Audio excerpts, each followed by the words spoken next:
I was paying for a cake at the grocery store when the cashier, an older man in his 60s, suddenly took my arm. His eyes held an intensity that made me uncomfortable, and he leaned in to whisper something in my ear. His words hit me like an unexpected blow, something about my son and his family that left me completely paralyzed. I couldn't believe what I had just heard. The man let go of my arm and continued scanning groceries as if nothing had happened. But I stood there, the receipt trembling in my hand, trying to process the words that were now swirling in my head. I walked out the back entrance of the store. I needed fresh air and time to think. My heart was pounding so hard I could hear it in my ears. Was it possible that what this stranger had told me was true? Or was it just a misunderstanding from someone who didn't really know my situation? I decided to hide behind some trash dumpsters near the parking lot. From there, I could observe without being seen. If what I had heard was true, I would soon know it with my own eyes. My name is Adeline Thorne. I'm 67 years old, and all my life I've worked hard to keep my family together. I live alone in a small apartment downtown on a pension that barely covers the basic bills. Every month, I count the dollars several times before deciding what to spend them on, always prioritizing the needs of others before my own. My only son, Owen, married Sienna 3 years ago. From the beginning, I found her to be a bit distant, but I tried to give her the benefit of the doubt, thinking it might just be shyness. Over time, however, I started to notice strange things about her behavior, though I never said anything because I didn't want to create conflict in my son's marriage. Sienna's family had always been very cordial with me, especially her father, Leonard. But there was something in their eyes that didn't sit right with me. They were always talking about how difficult their financial situation was, how they struggled to make ends meet, and without hesitation, I would try to help them when I could. From my hiding spot, I had a perfect view of the grocery store's main entrance. Owen was waiting for me in the car, but now I had a clear sight of everything. The cashier's words echoed in my mind over and over again, like an unceasing sound. Barely 2 minutes had passed when I saw something that made me doubt everything I thought I knew about my daughter-in-law's family. Leonard, Sienna's father, walked out the main entrance carrying bags that looked quite heavy. But they weren't ordinary grocery bags. They were from a high-end store I only knew by sight, a place I had never had the resources to shop at. The store's name shimmered in gold on the black bags he carried with a casual ease, as if it were a perfectly normal thing for him. My heart began to beat faster. Leonard walked to a car parked just a few feet from where I was hiding. It wasn't the old, worn-out car they always complained about when asking for help. It was a brand-new, gleaming vehicle, a light color that shone under the afternoon sun. The tires looked brand new, and the paint didn't have a single scratch. I watched him open the car's trunk and carefully place the bags inside, like someone protecting something valuable. Then he took out his phone and started talking to someone. Although I couldn't hear the conversation, his body language was relaxed, like that of a person with no urgent financial worries. At that moment, I remembered all the times Sienna had called Owen asking for help. It was always the same story. They couldn't pay the rent. They needed help with Leonard's medical expenses. They couldn't afford enough food for the week, and my son, with his kind heart, always found a way to send them something. But what I was seeing with my own eyes didn't match those stories of desperate need at all. The expensive bags, the new car, Leonard's relaxed demeanor, everything seemed to completely contradict the version they had been telling us for months. A cold sensation began to spread through my body, like when you sense that something very bad is about to happen. The cashier's words were starting to make sense, though I still resisted believing them completely. Could it be possible that my daughter-in-law's family had been lying to us this whole time? Leonard ended his call and headed back towards the grocery store entrance. He seemed to be looking for something or someone. His eyes scanned the parking lot carefully, as if to make sure no one had seen him. That cautious attitude seemed very suspicious to me. I decided to stay hidden a little longer. My gut told me there was more to discover, and after what I had seen, I couldn't simply ignore the situation. I needed to be completely sure before I talked to Owen about this. As I remained hidden, I began to remember how I had gotten to this point. That morning, I had woken up with a mix of excitement and nervousness. It had been months since I had visited Sienna's family, and I wanted to make a good impression by bringing something special to share. I went to my small kitchen and opened the jar where I kept my savings. Counting those coins had become a painful but necessary ritual. I separated the wrinkled bills and coins I had been saving for weeks, sacrificing small pleasures like a coffee at the bakery or a magazine at the newsstand. I had exactly $43. It wasn't much, but I had decided to use 20 of it to buy a decent cake at the neighborhood bakery. The rest I needed for my expenses the next week, mainly to buy my medications and some basic groceries. I showered with care and chose my best dress, the one I saved for special occasions. It was a simple but clean dress that made me feel presentable. I styled my hair, trying to hide the gray strands that were more noticeable every day, and put on the fake pearl earrings my late mother had given me so many years ago. Before leaving, I looked at my reflection in the bathroom mirror.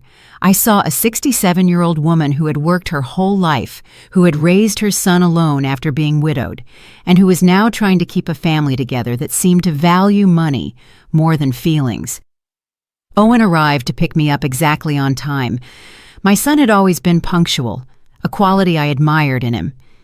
When I got in his car, I noticed he seemed a little tense, but I thought maybe it was nervousness about the family visit. During the ride, we talked about unimportant things. He told me about his office job, about some minor problems he'd had with his boss, but he avoided talking about Sienna or her family. That seemed strange to me, because he normally kept me informed about how things were going in his marriage. When we arrived at the area where Sienna's family lived, I asked him to stop at the grocery store. I wanted to buy a fresh cake to go with lunch. Owen offered to go in with me, but I told him I preferred to go alone, that I wouldn't be long. The bakery inside the grocery store had several cakes available. I chose a simple vanilla cake, nothing extravagant but presentable. It cost exactly $18, $2 less than I had budgeted, which made me happy because it meant I could buy a small greeting card. It was also in the checkout line that everything happened. The cashier, a man who seemed to be my age, served me normally until he saw the name on the credit card I tried to use first. The card was rejected, as I expected, because I knew I didn't have sufficient funds. Then I took out the cash. It was at that moment that the man looked at me more closely, whispered my name, Adeline Thorne, and asked me if I was Owen's mother. When I confirmed that I was, his expression changed completely. He looked worried, almost scared. What he told me after grabbing my arm was something I will never be able to forget, though at that moment I refused to believe it. His words were direct and painful. He told me that my daughter-in-law's family came to that grocery store regularly, spending hundreds of dollars on imported products and premium meats, while at the same time he knew they were constantly asking my son for money. He explained that he knew the situation because Leonard had mentioned several times, with a certain pride, how my son helped them financially every month. The cashier told me he had seen Leonard buy bottles of wine that cost more than I spent on food for a whole week. He also told me that Sienna frequently bought expensive beauty products and designer clothes there, always paying in cash. He told me it seemed unfair that a family who gave themselves those luxuries was taking advantage of the generosity of a hard-working son and his elderly mother. The man explained that he had decided to talk to me because he had seen me carefully counting my coins to pay for a simple cake, while they spent without a care on luxury items. He told me that his own mother had gone through a similar situation and that he regretted not having acted in time. After hearing this, I left the grocery store completely confused. My mind refused to fully process what I had heard. For years, I had trusted the word of Sienna and her family. I had watched my son worry about them, work extra hours to send them money, and I myself had contributed with the little I had on several occasions. But the cashier's words had planted a seed of doubt that was growing rapidly in my heart. That's why I decided to hide and observe. I needed to see with my own eyes if what I had been told was true, because the consequences of that information were too serious to act on based on rumors alone.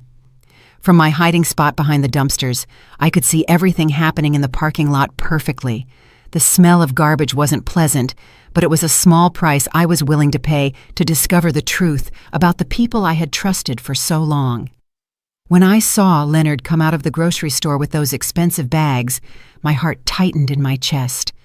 The bags were from a store I knew only by its reputation for high prices. A single purchase there could cost me a whole month's grocery budget. Leonard walked with the confidence of someone who has no financial worries. His clothes were new, his shoes shined, and his watch looked expensive even from where I was.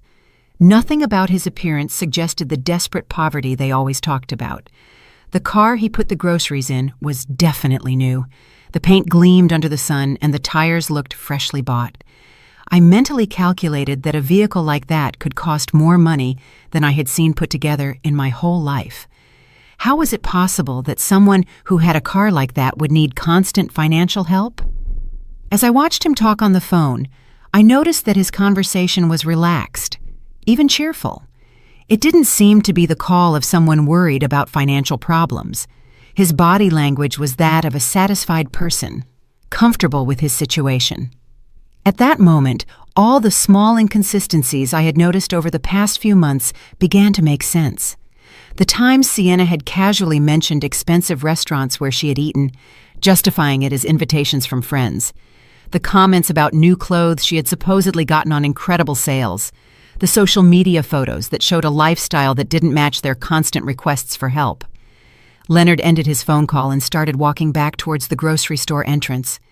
His movements were confident, unhurried, like someone who had all the time in the world. That gave me the chance to analyze his appearance and behavior better from my hiding spot. Not only were his clothes new, but they were of good quality. The shirt he was wearing had that perfect cut you only get at specialty stores, and his pants were impeccably ironed. Even his shoes, which I could see better as he got closer to my position, seemed to be genuine and expensive leather. While I was waiting to see what else would happen, I heard voices coming from my right. 2 elderly women were talking as they pushed their shopping carts toward their cars. At first I didn't pay attention, but when they mentioned Sienna's name, my ears perked up immediately. "Did you see the new dress Sienna was wearing at the mall yesterday?" One of them, a woman with gray hair who looked my age, said, "It must have cost at least $200.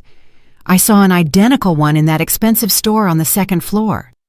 The other woman, who was thinner and wore glasses, responded with a knowing tone. "And that's not all, Hermione. I also saw her buying beauty products at that French store. My granddaughter works there and told me that Sienna is a frequent customer. She spends as if money were raining from the sky." My heart started beating faster. These women were talking about the same Sienna who constantly told my son they didn't have money for basic expenses, the same one who had called last week asking for help to buy medicine for her father. Hermione continued, "What strikes me most is how she's always buying new things, but then goes around the neighborhood saying they're going through very difficult financial times. My friend Leonard works at the bank and told me the deposits they receive don't match the story of poverty they're telling at all." "Oh, Hermione, but that's gossip," the other woman replied, though in a tone that suggested she had her own doubts. "Although I must admit, it seems strange to me that they can afford the rent on that big house if they're really as bad off financially as they say." Gossip. My daughter lives on the same block as them and tells me that almost every week, delivery trucks with groceries from the most expensive grocery store in the city arrive, purchases that any of us would take months to be able to afford. The 2 women continued walking away as they talked, but I could hear a few more fragments of their conversation. They mentioned something about parties Sienna's family had recently organized. Parties with abundant, high-quality food, imported wines, and expensive decorations. Every word I heard was like a stab in my heart. For months, I had been feeling sorry for that family, worrying about their well-being, asking my son to help them when he could, and even contributing my own small savings on several occasions. I remembered the time Sienna had called me directly, crying on the phone, telling me they needed urgent help to pay for Leonard's doctor. She had told me they had to choose between buying medicine or food, and that they didn't know what to do. That night, I couldn't sleep thinking about their suffering. The next day, I had gone to the bank and withdrawn $150 from my emergency savings, money I had been saving for a possible medical emergency of my own, but which I decided to give her because I couldn't bear the thought of them suffering when I could help. Now, listening to these women talk about that same family's luxurious lifestyle, I felt like the most foolish woman in the world. How could I have been so naive? How had I not seen the signs that were apparently obvious to the whole neighborhood? Leonard came out of the grocery store again, this time with a smaller bag. He headed back to his car, but this time he stopped to talk to a man who was washing a car near his. I couldn't hear the conversation, but they both seemed relaxed and friendly. The man Leonard was talking to wore work clothes, but you could tell he respected Leonard. His body language suggested that Leonard was someone of a certain status in the neighborhood, someone who commanded respect, possibly because of his financial situation. After a few minutes, I saw Leonard hand the man something. From my distance, it looked like money, several bills that he handed over without apparent effort. If they were truly going through financial difficulties, as they said, how could he afford to give money to strangers so easily? At that moment, my phone vibrated. It was a text message from Owen asking me what had happened, why I was taking so long at the grocery store. I had completely forgotten about him, still waiting for me in the car, probably worried about my delay. I quickly replied that I was on my way out, that I had been in a very long line. A lie. Lying to my own son hurt, but I needed more time to process everything I had seen and heard. I couldn't get back to his car and tell him my suspicions immediately without more evidence. As I was writing the message, Leonard said goodbye to the man and got into his car. The engine started with a smooth, powerful sound, confirming that it was a good quality and probably recent vehicle. I watched him leave the parking lot with a tranquility that completely contrasted with the image of financial desperation his family had been projecting. I decided to leave my hiding place and walk toward where Owen was. I needed to act normally, at least for now. But my mind was already working, trying to recall all the strange details I had overlooked in recent months, all the small signs that now took on a completely different meaning. When I got to the car, Owen looked at me with concern. "Mom, are you okay? You look pale," he said as I settled into the passenger seat. "Did it take them a long time to check you out?" "Just the line, son," I replied, trying to keep my voice steady. "You know how grocery stores are on weekends." But inside, my heart was beating so hard I was afraid he could hear it. Owen started the car, and we began heading to Sienna's family's house. During the ride, I tried to keep up a normal conversation, but my mind was still processing everything I had seen and heard at the grocery store. Every traffic light, every corner we passed, brought me closer to a meeting I now saw in a completely different light. "How's Leonard's job been lately?" I asked my son, trying to sound casual. "Last time I spoke to Sienna, she said things were very difficult for him." Owen sighed as he drove. "Yeah, Mom. Sienna told me her dad had to reduce his work hours because the company he works for is having problems. That's why we've been helping them a little more these past few months." That information didn't match at all the relaxed and prosperous attitude I had observed in Leonard just a few minutes earlier. A man who was truly worried about reduced work hours wouldn't be spending money at expensive stores or handing bills to strangers in a parking lot. "And how do you feel about that, son?" I asked, watching his expression in the rearview mirror. "I know you've been working a lot of extra hours lately." "Well, Mom, they're my family now," Owen replied in a tone that mixed tiredness with resignation. "Sienna is my wife, and when you get married, you also marry into the family. If they need help, it's my duty as a son-in-law to help them." His words broke my heart. My son, the kind and hard-working man I had raised, was sacrificing his own well-being for people who, from what I had discovered, were taking advantage of his generosity. How much longer could this situation continue without seriously affecting his own financial stability? We arrived at the neighborhood where Sienna's family lived. It was a pleasant residential area with well-maintained houses and manicured lawns. It wasn't the most luxurious neighborhood in the city, but it was definitely not a place where people living in extreme financial difficulties would reside. As Owen looked for a place to park, I was able to get a better look at Sienna's family's house. It was a 2-story building with a well-decorated front lawn and a facade that had been recently painted. The windows had new curtains, and the front door looked like it had been renovated not long ago.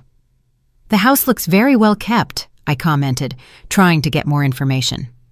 "Didn't you tell me they were having trouble paying for some repairs?" "Oh yeah," Owen replied as he parked. "Leonard managed to get some extra work on weekends to make the most urgent repairs. He's been working a lot to keep the house in good condition." Another story that didn't add up.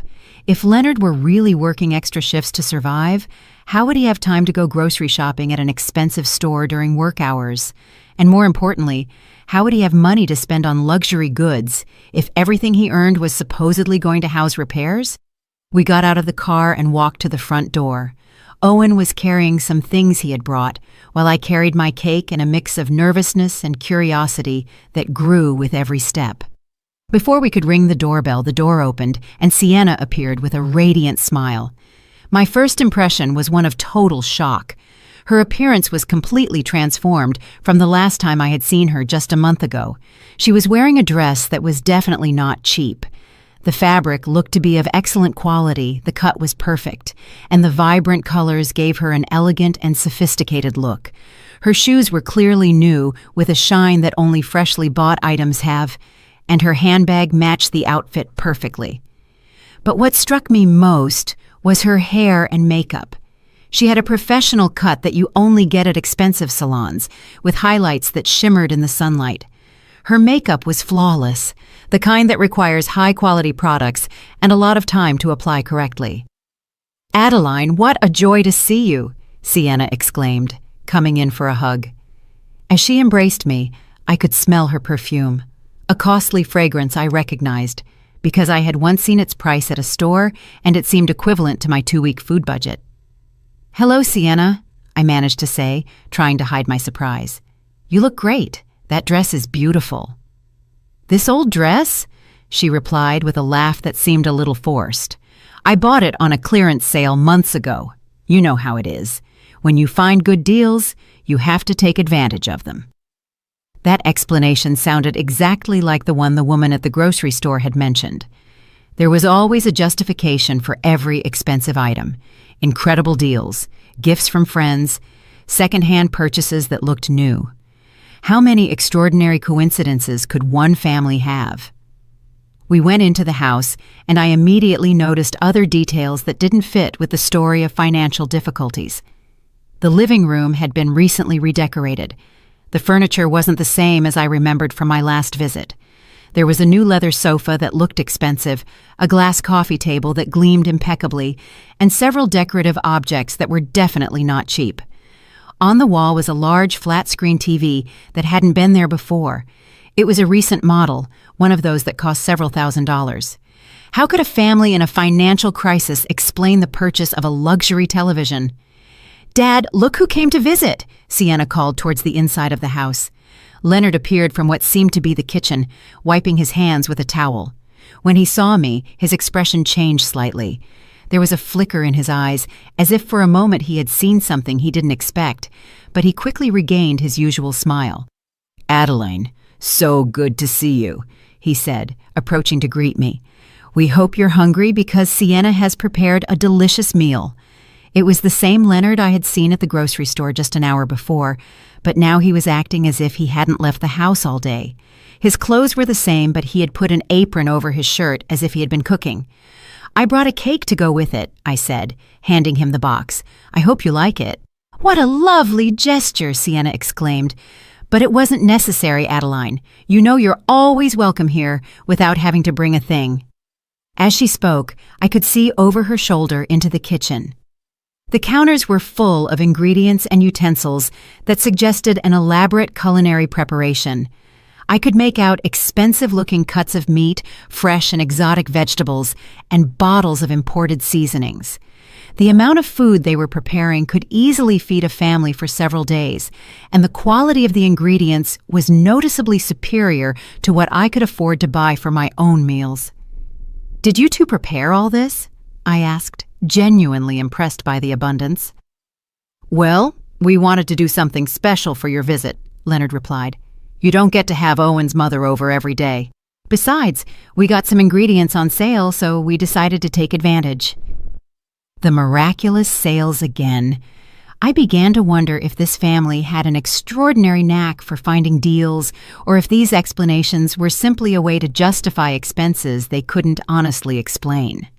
Owen seemed completely oblivious to my observations. He was chatting animatedly with Sienna about his job and his plans for the next week. His relaxed attitude confirmed that he really believed the version of reality they had presented to him. But I could no longer ignore the evidence before my eyes. Every detail of that house, every aspect of Sienna's and Leonard's appearance, every convenient explanation, everything pointed to the same unsettling conclusion. This family was not going through the financial difficulties they claimed to be facing. During lunch, I tried to maintain a normal conversation while discreetly observing every detail that could confirm or disprove my suspicions. The table was set with dinnerware I didn't remember seeing before, plates and glasses that seemed to be of good quality, not the kind of utensils someone worried about every penny would use. The food they served was abundant and varied. There were several main courses, elaborate salads, and side dishes that required expensive ingredients. Leonard poured wine into crystal glasses, a wine I recognized from having seen its price at the grocery store, more than $50 a bottle. "This wine is delicious," I commented, trying to get information. "Is it a special brand?" "Oh, this one?" Leonard replied with a proud smile. "A friend of mine who works in imports got it for me at a special price. Normally we couldn't afford wines like this, but when these opportunities come up, you have to take advantage."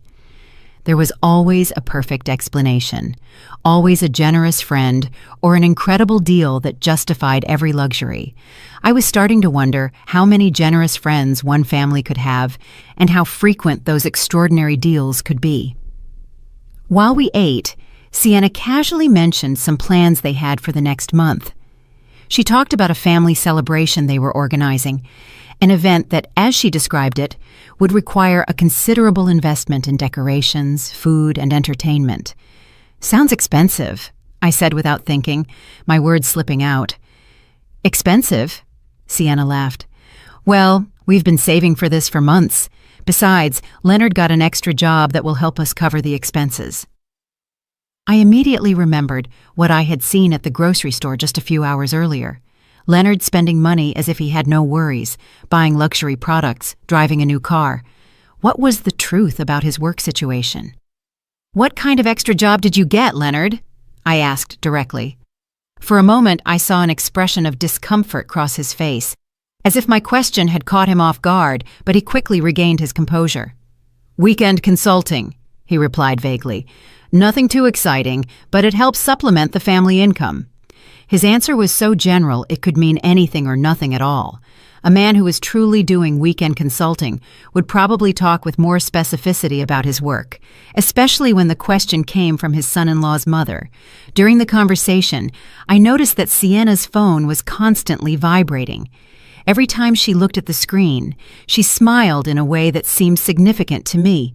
At one point, when she thought no one was watching her, she replied to a message, typing quickly with a look of satisfaction on her face. "Everything okay with the phone?" I asked with apparent curiosity. "Oh, just some friends organizing a get-together for next week," she replied, quickly putting her phone away. You know how women are, always planning something. But there was something about her expression that didn't convince me. The way she had smiled while reading the messages suggested that the content was more meaningful than simple social plans. After lunch, Leonard offered to show me some of the improvements they had made to the house. We walked through different rooms, and in each one I noticed new or renovated elements. The floors had been recently polished, some walls had fresh paint, and several pieces of furniture had been replaced or rearranged. In the master bedroom, I saw something that particularly caught my attention. On top of the dresser were several shopping bags from expensive stores, some still unopened. The price tags I managed to glimpse showed numbers that seemed exorbitant for a family that was supposedly struggling financially. "Sienna went shopping recently?" I asked, gesturing discreetly toward the bags. "Ah, that." Leonard replied with a nervous laugh. She found some incredible clearance sales this week. Sometimes it's better to buy things when they're on sale, even if you don't need them immediately. That logic seemed completely contradictory to me. A family that was truly in financial difficulty would not have the luxury of buying things they didn't need immediately, no matter how good the deals were. As we returned to the living room, my phone rang. It was a text message from a number I didn't recognize. When I opened it, I saw that it was from the grocery store cashier. He had gotten my number somehow and had sent me a photo. The image showed a grocery receipt from just 2 days earlier. The total was over $400, and the list included premium products, imported meats, fresh seafood, expensive wines, specialty cheeses, and several gourmet items. The name on the receipt was clearly Leonard Williams. Along with the photo was a message. "Mrs. Thorne, I'm sorry to bother you, but I thought you should see this. This receipt is from 2 days ago. Your family needs to know the truth." My heart started beating faster. The evidence was there, in black and white, a $400 purchase of luxury goods made just 2 days before our visit by the same man who was supposedly struggling to pay for basic expenses. I quickly put my phone away before anyone noticed my expression of shock, but my mind was already working, connecting all the dots I had been observing over the past few hours. We returned to where Owen and Sienna were, who were still chatting animatedly. My son seemed relaxed and happy, enjoying what he thought was quality time with his in-laws. He had no idea of the theatrical performance he was witnessing. "Are you feeling okay, Mom?" Owen asked me, probably noticing that my expression had changed. "You look a little pale." "Just a little tired," I lied. "I'm not used to such long outings anymore." Sienna immediately offered to make me some tea or get me something to make me feel better. Her apparent concern would have been touching if I hadn't been starting to understand the true nature of her character. For the next hour, I continued to observe and listen, mentally collecting evidence of every inconsistency, every inexplicable luxury, every convenient justification. The list grew constantly.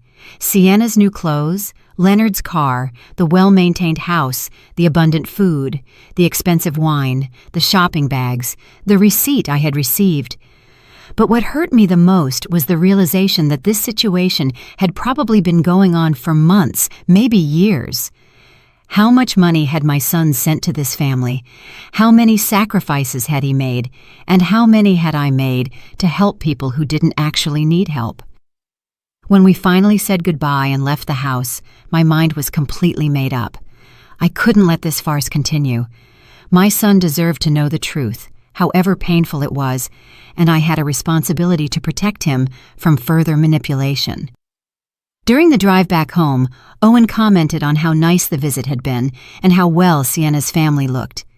His words were like daggers in my heart, because I knew I would soon have to shatter that happy image with a much darker and more disappointing reality. "Yes, they look very well," I replied carefully, choosing my words precisely. Maybe too well for a family that's going through such severe difficulties. The drive back home was one of the most difficult of my life. Every mile we drove took me physically away from the house where I had discovered the truth, but brought me emotionally closer to a decision that would change everything for my family. My mind was a whirlwind of contradictory thoughts, doubts, and a growing sense of indignation that I struggled to keep under control. Owen was driving calmly, occasionally whistling a tune that showed his good mood. For him, we had spent a pleasant afternoon with his in-laws, sharing a delicious meal and strengthening family ties. He had no idea that his mother had been collecting evidence of what seemed to be an elaborate and prolonged scam. "Mom," he said as we waited at a traffic light, "I'm so glad to see you get along so well with Sienna's family. I know you had some reservations about our marriage at first, but I think now you can see what good people they are." His words broke my heart. My son, my only son, was being manipulated by people who had turned the exploitation of his generosity into an art. How could I tell him that the people in whom he had placed his trust and his money were probably professional liars? "Owen," I began carefully, Have you ever noticed anything inconsistent in the stories Sienna tells you about their financial situation? My son glanced at me briefly before returning his gaze to the traffic. What do you mean, Mom? Inconsistent? How? Well, I continued, choosing my words very carefully. Today I noticed they have a lot of new things in the house. The television, some furniture, Sienna's clothes, all of that costs a considerable amount of money. Owen sighed, and I could see that my comment had hit a nerve. Mom, I already explained that Leonard has been getting extra jobs. Besides, Sienna is very good at finding deals and bargains. Not everything that looks new is necessarily expensive. But don't you think it's strange that a family that needs constant help for basic expenses can afford so many luxuries at the same time? I insisted, trying to keep my tone neutral and non-accusatory. They're not luxuries, Mom, Owen replied with a touch of defensiveness in his voice. They're basic needs they've been able to meet thanks to a lot of effort and sacrifice. They bought the TV secondhand, the furniture was a one-time opportunity, and Sienna's clothes are from clearance sales. Each justification my son repeated was exactly the same one I had heard from Leonard and Sienna during lunch. It was as if they had rehearsed these explanations to perfection, creating a consistent version of reality that could satisfy any uncomfortable question. I decided to try a different approach. Son, have you seen any receipts or documents that confirm these incredible deals, or have you accompanied Sienna when she finds these extraordinary bargains? The question clearly made him uncomfortable. I could see his hands tighten slightly on the steering wheel. Mom, why all these questions? Sienna is my wife. If she tells me she got something on sale, I believe her. Marriage is based on trust. His answer confirmed what I had begun to suspect. Owen had never seen direct evidence of these supposed deals and extra jobs. He was blindly believing everything they told him because he trusted the people he loved. Of course, son, I replied softly. Trust is fundamental in marriage, but it's also important to protect yourself from people who might take advantage of that trust. Are you insinuating that Sienna and her family are deceiving me? Owen asked, now clearly annoyed. Mom, that's a very serious accusation. I'm not accusing anyone, I said quickly, realizing I had pushed too hard. I'm just expressing some concerns I have as a mother who loves you and wants to see you happy and prosperous. The rest of the trip passed in tense silence. Owen was clearly processing my conversation, but I could see from his expression that my words had created more resistance than reflection. It was evident that any criticism toward Sienna and her family would be received as a personal attack. When we arrived at my apartment, Owen helped me out of the car, but his goodbye hug was colder than usual. Mom, he said before leaving, I hope you can give Sienna's family a chance. They're good people who are doing the best they can in difficult circumstances. I'll keep that in mind, son, I replied, knowing he would interpret my response as a promise to be more understanding, when in reality, it was the opposite. That night, alone in my small apartment, I sat in my favorite armchair with a cup of tea and tried to organize all the thoughts that had been bombarding my mind for the past few hours. I had abundant circumstantial evidence, testimonies from neighbors, personal observations, and even a photo of the $400 grocery receipt. But I also had a son who was completely convinced that his wife and her family were victims of difficult circumstances who deserved his help and compassion. Any direct attempt to confront this belief had resulted in resistance and defensiveness. I took out my phone and looked at the photo of the receipt the grocery store cashier had sent me again. The numbers were indisputable. Over $400 in luxury goods purchased just 2 days before our visit. That amount represented more than I spent on food for an entire month. As I looked at that evidence, I remembered all the times Owen had come home stressed after working extra hours to send money to Sienna's family. I remembered the occasions when I myself had contributed with my few savings, feeling sorry for their supposed desperate situation. The indignation I had been holding back all day finally began to emerge with force. It wasn't just the money that bothered me, though that was significant. It was the emotional manipulation, the systematic exploitation of my son's good feelings, and the calculated way they had built a web of lies to sustain their lifestyle at our family's expense. It also pained me deeply to realize that they had probably been laughing at us behind our backs. Every time we sent money, every time we worried about their well-being, every time we made sacrifices to help them, they probably saw it as evidence of our naivety and ease of being manipulated. But what tortured me most was the question of what to do with this information. I had the evidence, I had the observations, I had the documented inconsistencies, but I also had a son who would refuse to believe anything negative about his wife without absolutely irrefutable proof.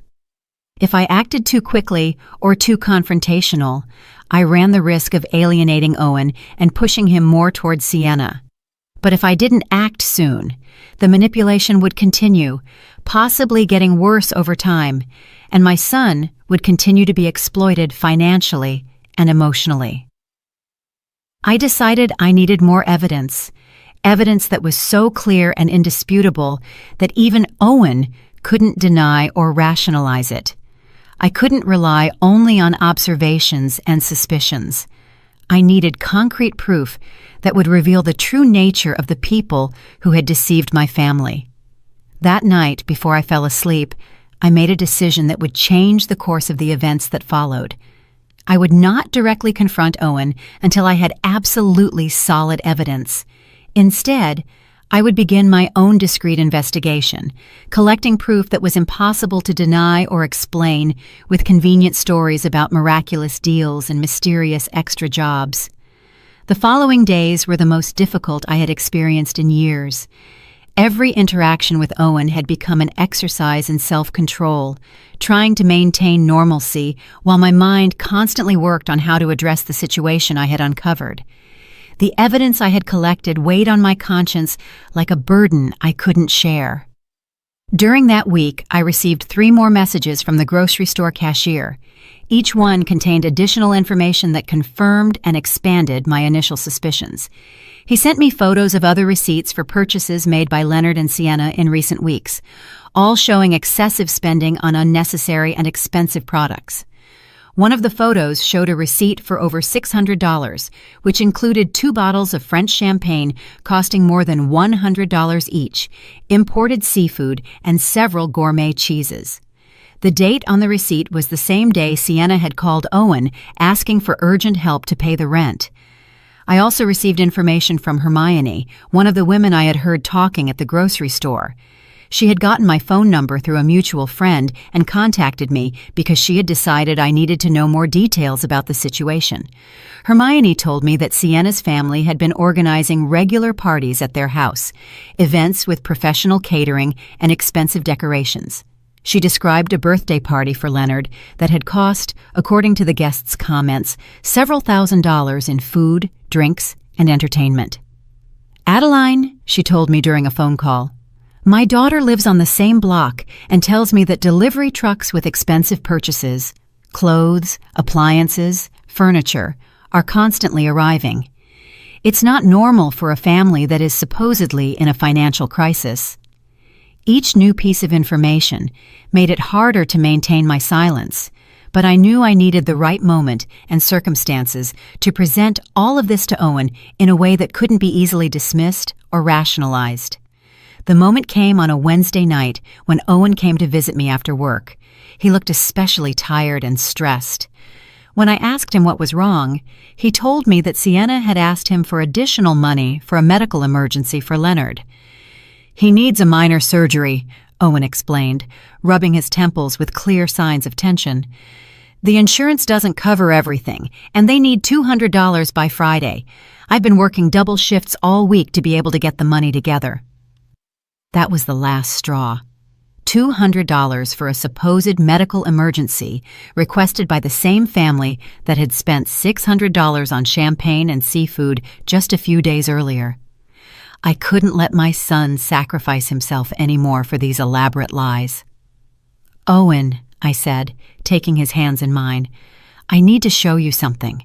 But before I do, I want you to know that I'm doing this because I love you and because I can't stand to see you being hurt." I took out my phone and showed him the first photo of the $400 receipt. His eyes widened when he saw the date and the total, but before he could speak, I showed him the other photos I had received during the week. "Mom, where did you get this?"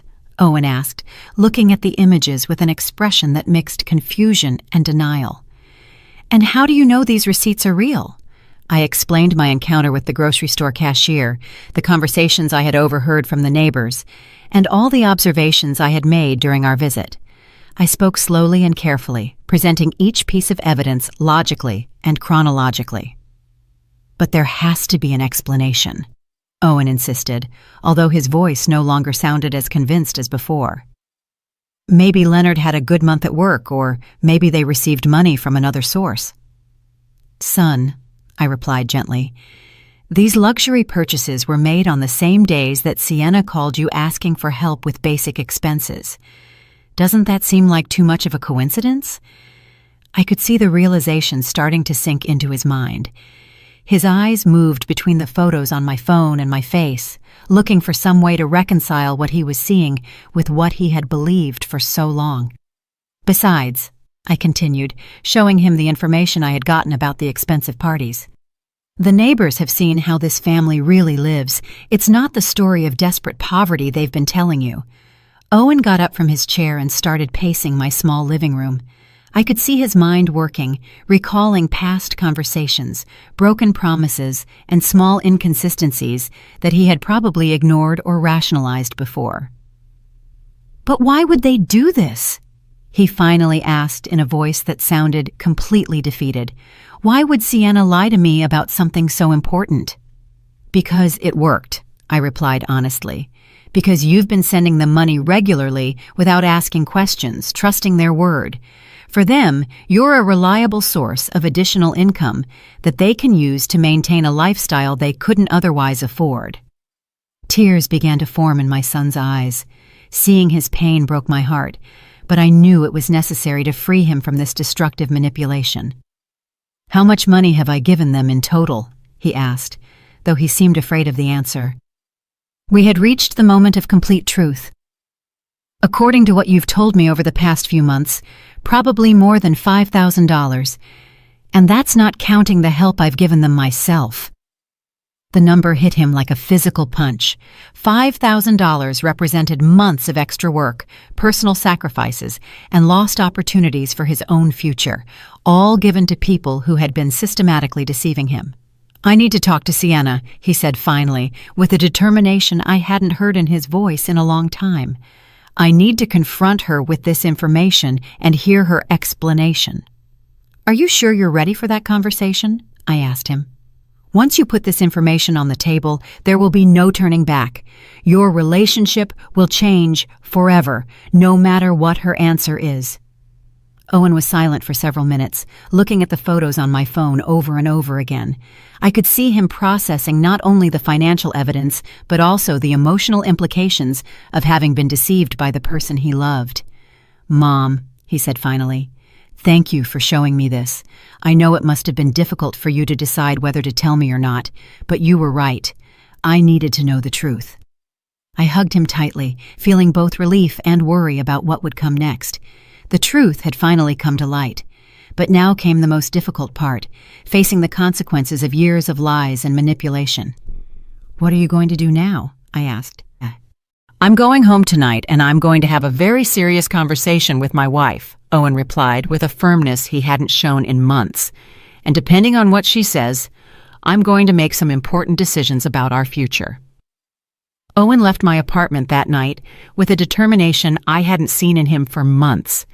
I stayed awake very late, unable to sleep, wondering how the confrontation between my son and his wife would unfold. I knew the next few hours would be crucial for the future of our family. At 2 a.m, my phone rang. It was Owen, and his voice sounded completely different when I answered. There was a mix of pain, anger, and something that sounded like relief. "Mom," he said without preamble, You were right about everything. Completely. What happened, son? I asked, although from his tone, I could already imagine that the confrontation had not gone well for Sienna. When I got home, I decided to check some things before I talked to her. I went to our room and looked through her things, something I had never done before because I trusted her completely. What I found left me speechless. Owen told me that he had found several shopping bags hidden in the closet, all from expensive stores, with receipts that showed hundreds of dollars in expenses for clothes and accessories.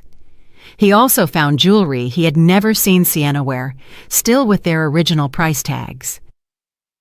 But that wasn't the worst part, Mom. In her purse, I found a notebook where she had written down all the money she's asked me for over the past 2 years. Every lie, every emergency, every invented story is documented there as if it were a job. My heart sank when I heard this. The situation was even worse than I had imagined. Not only had they been lying about their financial situation, but they had been keeping a detailed record of their scam as if it were a legitimate business. And what else was in that notebook? I asked, although I feared the answer. Plans to ask for more money, Owen replied bitterly. She had noted that the next story would be a dental emergency for her mother that would cost $1,800.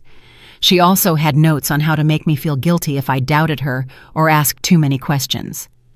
The cold calculation of it all sickened me. They weren't mistakes or misunderstandings. It had been a systematic manipulation designed specifically to exploit my son's good feelings. And when did you confront her with all this? I asked.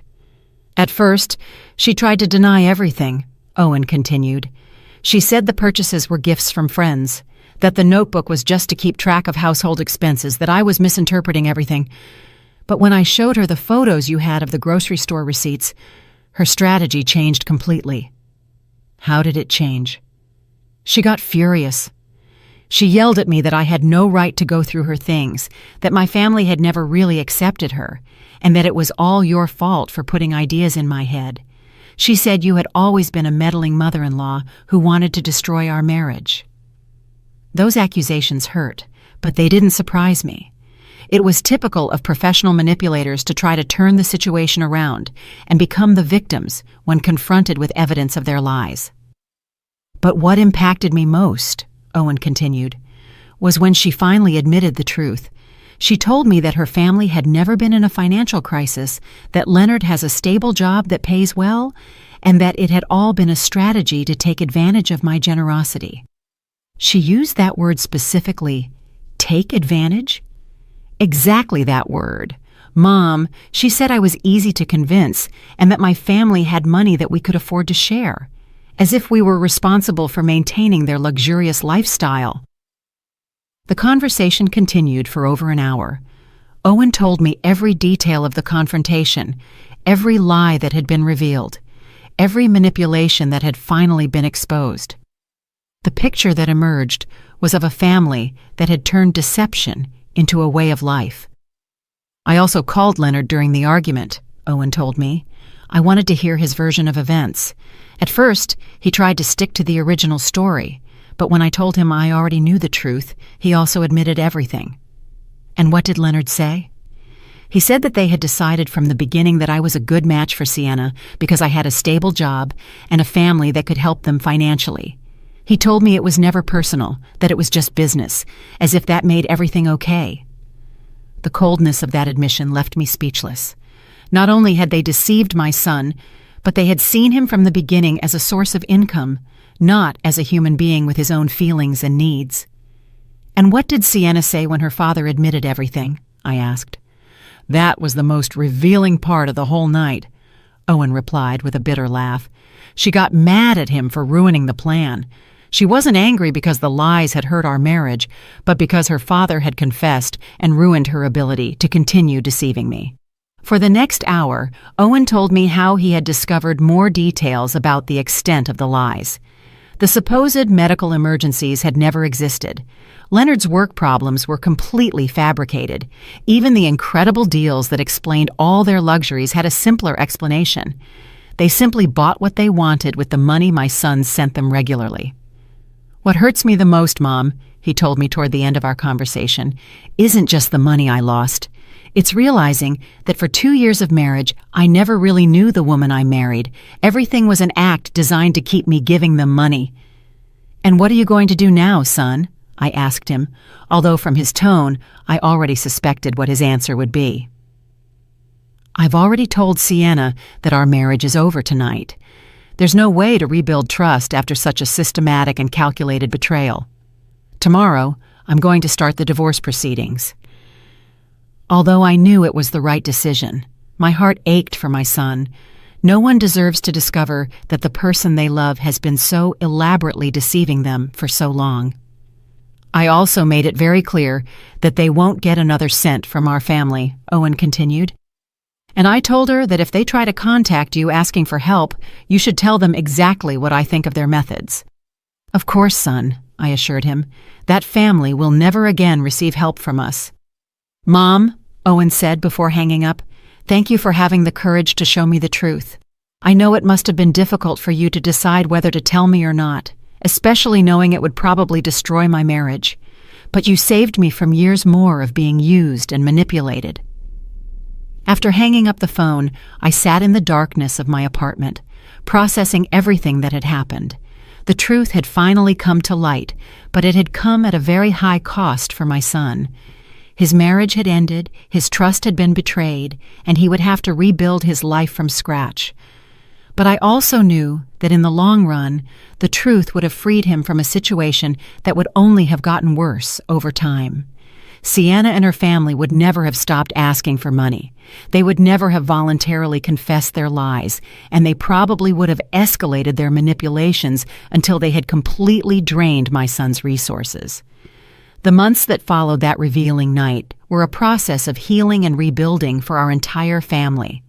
Owen temporarily moved into a small apartment near his job while he processed the divorce and reorganized his life. I accompanied him every step of the way, offering him the emotional support he needed to overcome the betrayal he had experienced.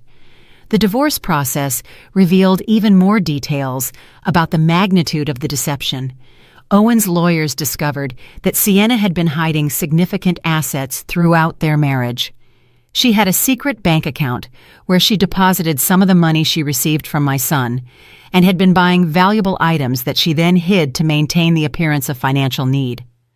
"Mom," Owen told me during one of our weekly meals, "the lawyer calculated that over our 2 years of marriage, I sent them more than $15,000. $15,000 that I could have used to buy a house, to invest in my future, or to help you when you needed it." The number deeply impacted me. It represented years of my son's honest work, sacrificed for people who had seen him only as a source of easy income. But what made me most proud was seeing how Owen had matured through this painful experience. During the legal process, Sienna and her family tried to contact me on several occasions. Leonard called me trying to convince me to intercede with Owen, promising that they would return all the money and never ask for help again. His pleas sounded desperate, but I had already learned to recognize their manipulations. "Leonard," I told him during the last call I accepted, "you had 2 years to be honest with my son. You chose lies, manipulation, and deceit. Now you have to live with the consequences of those decisions." Sienna also attempted a final effort at manipulation by showing up at my apartment one afternoon unannounced. She was dressed in simple clothes and no makeup, trying to project an image of vulnerability and repentance. But I already knew her techniques too well. "Adeline," she said with tears that seemed rehearsed, "I know we made mistakes, but I really loved Owen. This all got out of control, but we never wanted to hurt him." "Sienna," I replied with a calm that surprised me. "Real love doesn't include systematic lies and calculated manipulation. What you did wasn't love. It was exploitation, disguised as love." She continued to try various approaches. First, the repentant victim, then the desperate wife. After that, the daughter-in-law who just wanted to mend the family relationship. But every strategy she tried only confirmed what I already knew about her true nature. "The money you took from my son isn't just money," I explained to her. "It represented his trust, his future, and his ability to believe in the people he loves. That can't be returned with apologies or promises. Finally, after more than an hour of failed manipulation attempts, Sienna showed her true colors. Her expression changed completely, and she told me coldly, "I always knew you were the problem in this marriage. Owen would have been happy if you hadn't meddled." "Maybe," I replied calmly. "But he would have been happy while being deceived and exploited. I prefer him to be temporarily unhappy but free than happy but used." After that confrontation, I never heard from Sienna or her family again. According to Hermione, they moved out of the neighborhood a few weeks later, probably to avoid the embarrassment of everyone knowing the truth about their methods. Owen's recovery process was gradual but constant. At first, he was angry with himself for having been so trusting. But with time and perspective, he began to understand that his generosity and trust were not weaknesses, but valuable qualities that had been exploited by unscrupulous people.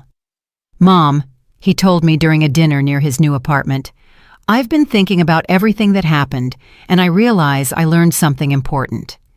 Generosity must be accompanied by wisdom, and trust must be earned and maintained, not given blindly." With the money he no longer had to send to Sienna's family, Owen was able to start rebuilding his finances. He opened a savings account, began investing in his professional future, and for the first time in years, he could enjoy small luxuries without feeling guilty. He also helped me improve my own situation. He insisted on giving me money to buy some new appliances I needed, and began visiting me more frequently, bringing good quality food that we could share without worrying about the cost. "It's ironic," he reflected one day, as we shared a meal he had bought. "All this time I was worried about helping a family that didn't need help, while you, who really could have used more support, never asked for anything." That observation deeply moved me. During the years of Sienna's manipulation, I had watched my son exhaust himself trying to meet constant demands for money, while I remained silent about my own needs so as not to add more pressure to his life. 6 months after the divorce, Owen had found a new balance in his life. He had learned to be more cautious without becoming cynical, wiser without losing his ability to trust the people who truly deserved his trust. "Mom," he told me during one of our Sunday walks in the park, "I want to thank you again for having the courage to show me the truth. I know it was difficult for you to decide whether to intervene or not." "Son," I replied, "a mother must always protect her children, even when it hurts. My job isn't just to love you, but also to make sure the people you say you love truly deserve you." The grocery store cashier, a man named Eli, also became an unexpected but welcome presence in our lives. One day, he came to visit me to ask how things had turned out, and we ended up talking for hours about the importance of speaking up when we see injustices, even if it's uncomfortable to do so. "You know, Mrs. Thorne," Eli told me before he left, "my mother went through a similar situation years ago, and no one had the courage to tell her the truth. When everything was finally discovered, she had already lost all her life savings. That's why I decided to talk to you. Some truths hurt, but silence hurts more." Now, when I look back on everything that happened, I feel a mix of pain for what my son had to suffer, but also a deep pride for the strength he showed in facing the truth and making the right decisions. I learned that true family love sometimes requires the courage to speak difficult truths, to confront uncomfortable situations, and to protect the people we love even when it means destroying illusions they prefer to keep. That day, when I heard those strange words at the grocery store and decided to observe instead of ignore, I changed the course of our lives forever. It was one of the most difficult decisions I've ever made, but also one of the most correct. Today, Owen is a wiser, stronger man who is more aware of his own worth. He is no longer the victim of professional manipulators, but someone who has learned to set healthy boundaries and to value his own generosity enough not to allow it to be exploited. And I, Adeline Thorne, at 69 years old, learned that it's never too late to be brave, to stand up for what's right, and to protect those we love. Because in the end, the most powerful justice isn't the one that shouts, but the one that acts with wisdom and protects those we love most. 2 years have passed since that afternoon at the grocery store that changed our lives forever. As I write these lines, sitting in my favorite armchair with a cup of tea that is already getting cold, I can't help but reflect on all the ground we have covered since then. Owen got married again 6 months ago. His new wife, Regina, is a hardworking and honest woman he met at his office. What I like most about her isn't just her transparency in everything she does, but the way she respects the relationship I have with my son. She has never tried to interfere between us or shown the slightest interest in our family finances. The first time Regina came to my house for dinner, she brought the ingredients for us to cook together. "Adeline," she told me as we prepared the vegetables, "I want you to know that I will never ask you or Owen for money. I believe in working for what I need and being honest about what I can afford." Her words moved me to tears, not only for her honesty, but because I realized how traumatized I had been by the experience with Sienna. For months after the divorce, every time we met someone new, I would find myself analyzing their motivations and looking for signs of manipulation. The healing process was not easy for either of us. Owen went through periods of depression where he questioned his judgment in relationships. There were nights when he would call me, asking if he could ever fully trust anyone again. "Mom," he would tell me during those late-night calls, "how can I be sure I won't be deceived again? How can I distinguish between someone who truly loves me and someone who only sees opportunity?" Those conversations broke my heart because I saw how Sienna's betrayal had damaged not only his finances, but his fundamental ability to trust people. But I was also proud to see how he was slowly rebuilding his confidence in a more mature and wiser way. During the first year after the divorce, Owen developed what he called his verification system. Before helping anyone financially, he would ask to see documentation, talk to multiple sources, and take time to evaluate the consistency of the stories they told him. At first, I thought he might have become too distrustful, but over time, I realized that he had simply learned to balance his generous nature with a practical wisdom he hadn't had before. He no longer gave money out of emotional impulse, but after a careful and rational evaluation. This new approach served him well when a coworker asked him for help for a supposed family emergency. Instead of sending money immediately, Owen asked to see medical documents and spoke directly to the hospital mentioned. It turned out that the story was false and his coworker was trying to get money for gambling. "Mom," he told me after discovering that lie, "2 years ago, I would have sent the money without asking a single question. Now I understand that verifying isn't distrusting. It's protecting yourself from people who seek to take advantage of the kindness of others." For my part, I also had to process my own feelings about what had happened. For months, I felt guilty for having waited so long to say something, wondering how much money we could have saved if I had acted sooner. But with time and perspective, I came to understand that I acted at the right time, when I had enough evidence to be convincing. The grocery store cashier who initially alerted me to the situation became a dear friend to our family. He and his wife Marlene visit us regularly, and we have developed a friendship based on shared values of honesty and mutual support. "You know, Adeline," Eli told me during one of his visits, "what I admire most about this whole situation is how you handled the truth. Many people would have made a scene, yelled, or sought revenge, but you simply presented the facts and let the truth do its job." His words made me reflect on something important I had learned throughout this process, that silent dignity is more powerful than noisy revenge. I never sought to hurt Sienna or her family. I simply stopped allowing them to hurt us. Hermione, the neighbor who had given me additional information about Sienna's family, also became a close friend. She helped me understand that what we had experienced wasn't unusual, that many families suffer this kind of manipulation, especially when the children are generous and trusting. "My son-in-law works in social services," Hermione told me during one of our conversations. "And he told me that these kinds of family scams are more common than people think. There are people who have turned the manipulation of kind-hearted relatives into a way of life." This perspective helped me understand that we hadn't been particularly naive or foolish. We had simply been targets of people who were experts at exploiting emotions and family ties. The financial impact of the deception was significant, but manageable. Owen calculated that in total, we had lost around $15,000 when my contribution and some loans he had made, which were never returned, were included.